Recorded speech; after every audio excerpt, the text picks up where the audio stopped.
नमस्कार दोस्तों, DVS e learning classes में कल हम लोग चर्चा किए थे जनन पहले लेसन पर। जनन जो पहले लेसन था उसमें हम लोगों ने देखा कि जनन के बारे में बताया गया, जिसमें प्रमुख रूप से जनन की जो विधियों को, जैसे अलैंगिक जनन और लैंगिक जनन पर चर्चा किए थे हम लोग। तो अलैंगिक जनन पे हम लोग चर्चा भी किए और इसके प्रकार जो, जैसे कि इसकी जो विधियाँ थी उस विधियों के बारे में भी चर्चा किया गया था, और लैंगिक अलैंगिक की जो विशेषताएं थी इस पर भी हम कल फोकस करने का प्रयास किए थे और डिटेल्स बताए भी थे। दोनों में महत्वपूर्ण जो अंतर है, जो विशिष्टताएं हैं, उस पर कल हम लोग चर्चा किए थे।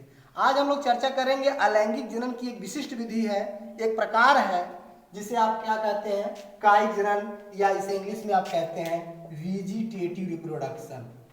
क्या कहते हैं? Vegetative reproduction. और ये वेजिटेटिव रिप्रोडक्शन कल भी हम इस पर थोड़ा चर्चा किए थे, आज इसे डिटेल में हम लोग पढ़ेंगे। इसमें मैंने बताया था कि इसकी दो विधियां हैं। कितनी विधियां हैं? दो विधियां हैं, एक प्राकृतिक विधि और दूसरी कृत्रिम विधि। प्राकृतिक विधि में जैसा नेचुरल के द्वारा आप देखते हैं, वह विधियां तीन प्रकार से होती हैं, तीन माध्यम से होती हैं। पहला जड़ द्वारा, दूसरा तना द्वारा और तीसरा पत्तियों द्वारा। ठीक है, तो जड़ द्वारा प्राकृतिक जनन में आप देखते हैं जैसे शकरकंद, इसका एग्जांपल आप देखेंगे। इसके एग्जांपल में जैसे शकरकंद। और तना द्वारा जैसे आपका प्रकंद। प्रकंद का एग्जांपल आप जानते हैं, बड़ा ही इंपॉर्टेंट है, आपके कई परीक्षा एसएससी से लेकर के ग्रुप डी वगैरह छोटी परीक्षाओं में पूछा जाता है। प्रकंद का एग्जांपल अगर आपसे कोई पूछता है, और जानते रहिए इसमें आपका अदरक और हल्दी आता है, जो तना के माध्यम से अपने जन्म की प्रक्रियाओं को क्या करता है, संपन्न करता है।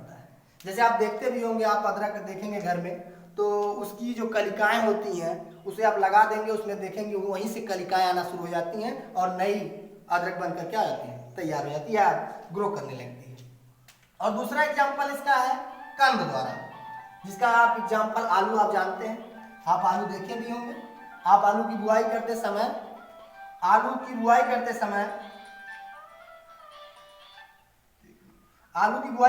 या आलू को आप देखेंगे, इसमें कंद निकलता है, प्रकंद, जिसे आप पर्व संधिया भी कहते हैं।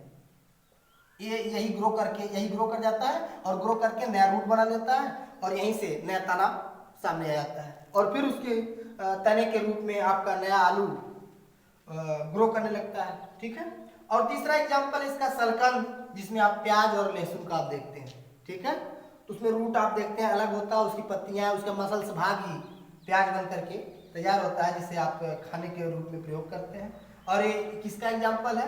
तने द्वारा। यही क्या करता है, आप देखते हैं जब प्याज को लगाते हैं तो उसका तना ही लगाकर लगाते हैं, तने में रूट लगा होता है, उसको सीधे लगा देते हैं और वही तना ग्रो करता है, और वही तना ही क्या बना देता है, प्याज के रूप में परिवर्तित हो जाता है।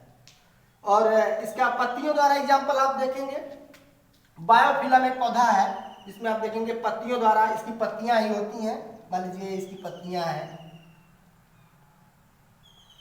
ये पत्तियां हैं, इसकी पत्तियां ही देखेंगे, इसकी पत्तियों से ही क्या होता है, रूट आना प्रारंभ हो जाता है, पर्वसंधि आना शुरू हो जाता है यहीं से, और यहीं से फिर नए पौधे के रूप में विकसित हो जाते हैं। ठीक है, और दूसरी विधि हमने बताया था कृत्रिम विधि। वह कायिक जनन की एक कृत्रिम विधि है, जिसे आप नर्सरी वगैरह में प्रयोग करते हैं, जैसे पादप प्लांट वगैरह उत्पन्न किए जाते हैं, लगाए जाते हैं नर्सरी। पहली विधि है कलम लगाना। इसमें आप देखते हैं कि जैसे आपका गुड़हल है, गुलाब है, इन सबको क्या करते हैं, आप कलम विधि से ही तैयार करते हैं। इसकी तना को आप काट करके कलम कर देते हैं, और कलम करने के बाद सॉइल में लगा देते हैं और देखते हैं ग्रो करके नया पादप तैयार हो जाता है। दूसरा विधि है दाब लगाना। कुछ पौधे ऐसे होते हैं कि जो देखते हैं कि ऐसे सीधे तो हाँ, लेकिन इनकी टहनियां जो होती हैं वह क्रीपिंग करके चलती हैं, ऐसे रेंगते हुए जमीन से। ऐसे पौधों को में क्या करते हैं कि इसके ऊपर से मिट्टी लगा देते हैं। यहाँ क्या लगा देते हैं, मिट्टी लगा देते हैं, और जब मिट्टी लगा देते हैं तो यहाँ नमी आ जाती है, और नमी आने के साथ ही यहाँ रूट आना क्या हो जाता है, प्रारंभ हो जाता है। फिर कंडीशन एक ऐसी आती है, यहाँ से भी काट देते हैं, यहाँ से भी काट देते हैं, और यहाँ से नया पादप क्या हो जाता है, ग्रो कर जाता है। इस विधि को आप कहते हैं दाब लगाना। दूसरी नेक्स्ट बड़ी इंपॉर्टेंट विधि है नर्सरी के लिए, जो नर्सरी पादप तैयार किए जाते हैं, इसे कहते हैं बूटी बांधना। गुटी बांधना विधि जो इसमें क्या होता है, एक नया पादप की टहनी को ले जाकर के दूसरे अच्छे वाले पादप की टहनी से लगा देते हैं और ऊपर एक मटका लगा देते हैं। आप देखे होंगे, पढ़े भी होंगे पिछली क्लास में। और उस मटके से छिद्र करके एक धागा के द्वारा, टपका द्वारा पानी को क्या कर देते हैं, रिसाव कर देते हैं। उसके बाद वहाँ नमी आती है और वहाँ से क्या होता है कि रूट का आना प्रारंभ हो जाता है और फिर वहीं से हम काट देते हैं, उसे लाकर के जमीन में लगा देते हैं, जिससे नया पादप बन के तैयार हो जाता है। और तीसरी नेक्स्ट विधि है रोपण विधि। डायरेक्ट रुपाई कर देते हैं या सीड हम लगा देते हैं एक जगह और वहाँ से उसके जो पादप होते हैं छोटे छोटे, उनको वहाँ से उखाड़ लेते हैं। आप अपने यहाँ पैडी का देख लीजिए, धान को देखेंगे, वहाँ से उठा करके ले जाते हैं एक जगह फील्ड में, छोटे से जमीन पे लगाते हैं। उसके बाद वहाँ से निकाल लेते हैं, जो छोटा छोटा पादप हो जाता है, ले जाकर दूसरी जगह क्या करते हैं, रोपाई कर देते हैं। तो ये विधि क्या होती है, क्या कहलाती है, रोपण विधि कहलाती है। तो आज हम लोगों ने देखा कि अकायिक जनन जो है अलैंगिक जनन का एक विशिष्ट विधि थी और जो प्रायः दो रूप में संपन्न होती है, एक प्राकृतिक द्वारा और तीसरा कृत्रिम द्वारा।